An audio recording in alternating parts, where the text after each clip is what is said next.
Good morning student. आज आपके सामने class 10th subject SS geography में चैप्टर 4 कृषि जो आपको समझाया जाएगा। इसमें पहले आपको जो है लेसन इंट्रोडक्शन के बारे में बताया जाएगा, उसके बाद जो है अभ्यास के क्वेश्चन समझाए जाएंगे। तो सभी बच्चों ने जो है ध्यानपूर्वक सुनना है, समझना है। तो लेसन इंट्रोडक्शन देखिए। सबसे पहले कृषि भूमि को जोतने, फसलें उगाने, पशुओं को पालने, मछली पकड़ने तथा वानिकी की कला और विज्ञान को कृषि कहते हैं। यानी कि ये सारे कार्य जिन क्रियाकलापों के अंतर्गत होते हैं, जैसे भूमि को जोतने, फसलें उगाने, पशुओं को पालने, मछली पकड़ने इत्यादि से संबंधित जो भी क्रियाकलाप है, वे सारे के सारे जो है कृषि के अंतर्गत आते हैं। अब देखिए कृषि का क्या महत्व है, यानी भारत देश के अंदर कृषि का क्या महत्व है। भारत की लगभग 70% जनसंख्या प्रत्यक्ष या अप्रत्यक्ष रूप से अपनी आजीविका के लिए कृषि पर निर्भर है। तो हमारे देश की लगभग 70% जनसंख्या, वो चाहे सीधे तौर पर या अप्रत्यक्ष रूप से यानी इनडायरेक्टली रूप से जो है कृषि के ऊपर डिपेंड है, यानी अपनी आजीविका जो है कृषि के सहारे ही कमाती है। चाहे वो डायरेक्टली रूप से कमाती है, चाहे वो इनडायरेक्टली रूप से कमाती है। राष्ट्रीय आय में कृषि का योगदान। कृषि का देश के सकल घरेलू उत्पाद में 26% और राष्ट्रीय आय में लगभग 45% योगदान है। तो हमारे देश के अंदर कृषि का जो है जीडीपी यानी सकल घरेलू उत्पाद, इसके अंदर हमारे देश के अंदर खेती का जो है 26% योगदान है। और हमारे देश की जितनी भी आय होती है, यानी जो राष्ट्रीय आय है, उसके अंदर कृषि से 45% जो है आय प्राप्त होती है। तो यानी कि हमारे देश के अंदर जीडीपी में भी और राष्ट्रीय आय में भी जो है कृषि का बहुत अधिक महत्वपूर्ण योगदान है।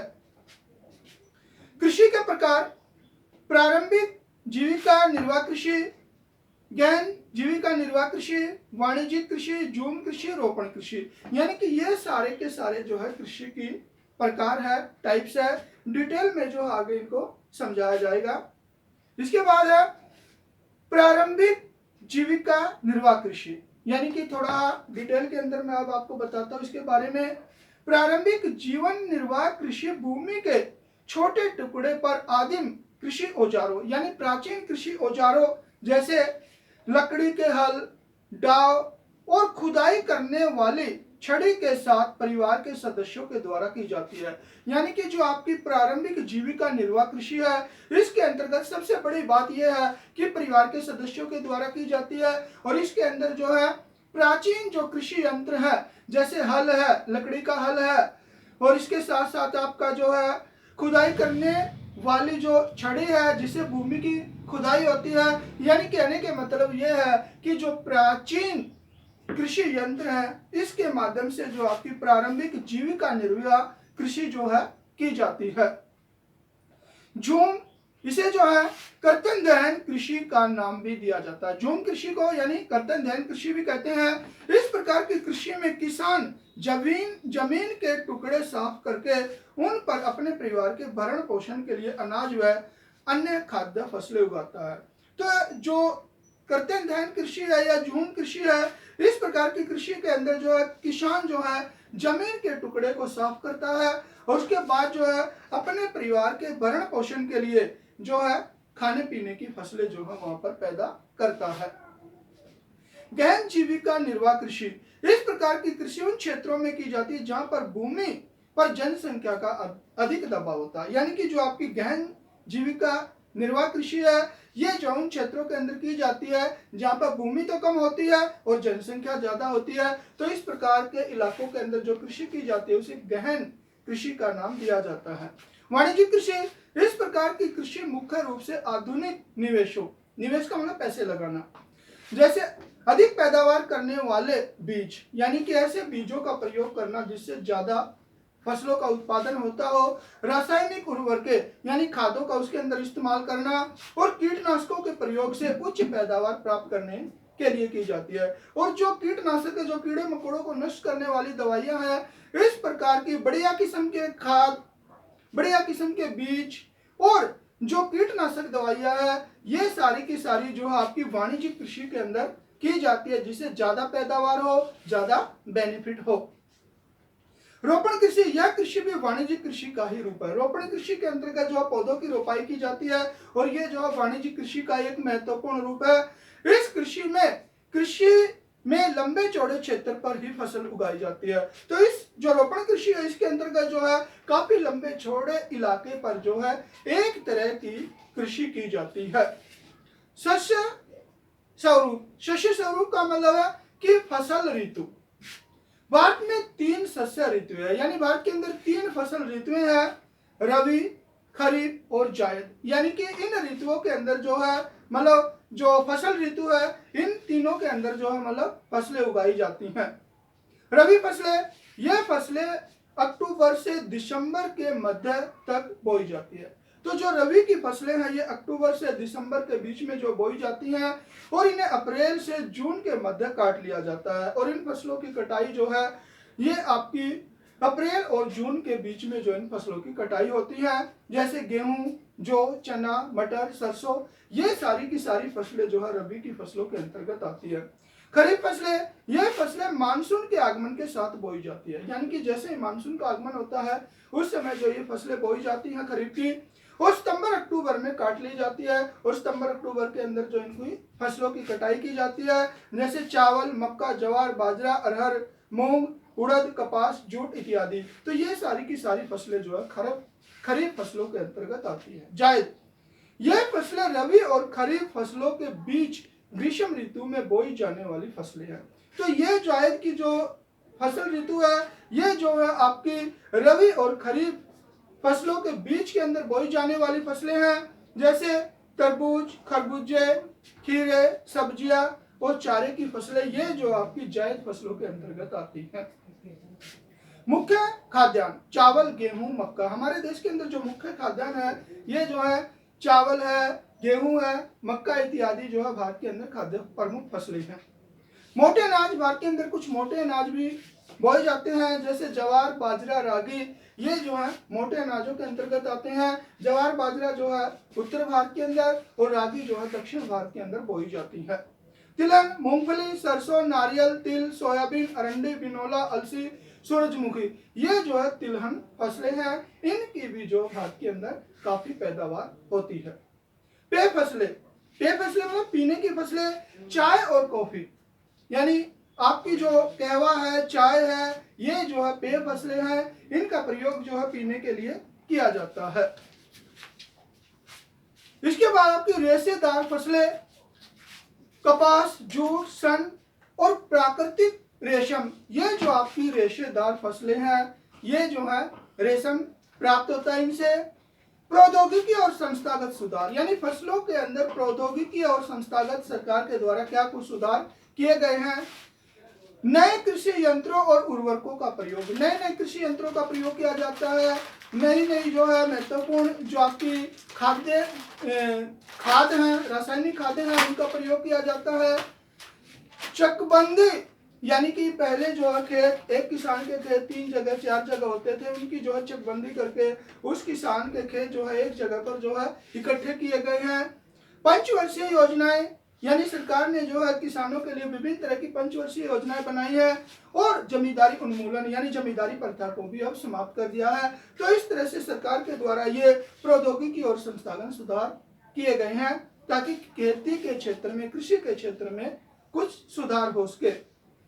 खाद्य सुरक्षा, भारत में राष्ट्रीय खाद्य सुरक्षा प्रणाली की रचना की गई है। हमारे देश के अंदर जो आपकी राष्ट्रीय खाद्य सुरक्षा, यानी कि पूरे देश को खाद्यान्न की दृष्टि से जो है आत्मनिर्भर बनाने के लिए ये जो है सुरक्षा की गई है।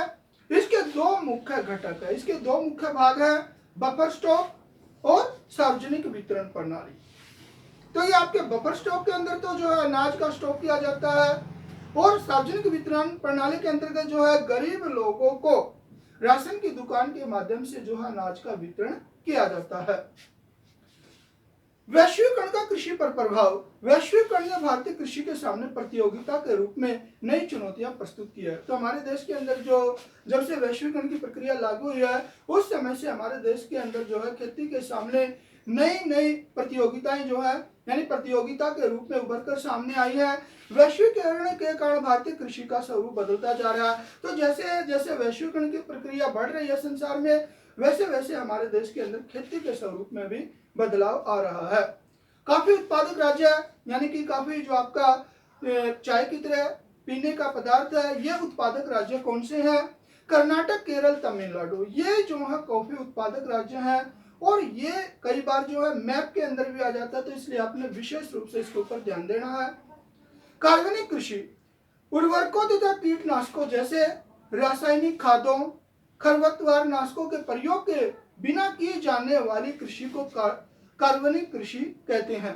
यानी कि इसके अंदर जो है कीटनाशक, जो रासायनिक पदार्थ है उनका प्रयोग नहीं किया जाता है, और जो आपका जो खाद्य है यानी कि जो रासायनिक खाद है उसका भी प्रयोग नहीं किया जाता है। इसके बिना यानी जो आपकी रासायनिक खाद है, कीटनाशक है, इनके बिना जो कृषि की जाती है उसे जो है कार्बनिक कृषि का नाम दिया जाता है। तो बेटा ये थे आपके लेसन इंट्रोडक्शन। अब देखिए आपके अभ्यास के प्रश्न। एक पेय फसल का नाम बताइए तथा उसको उगाने के लिए अनुकूल भौगोलिक परिस्थितियों का विवरण दीजिए। ये आपका पहला क्वेश्चन, अभ्यास का क्वेश्चन है, ध्यानपूर्वक सुनिए। चाय एक प्रमुख पेय फसल है। तो जैसा कि आप सभी जानते हैं हमारे देश के अंदर लगभग गांव के अंदर भी शहर के अंदर भी जो है चाय का प्रचलन बहुत ज्यादा है। तो चाय पेय फसल है।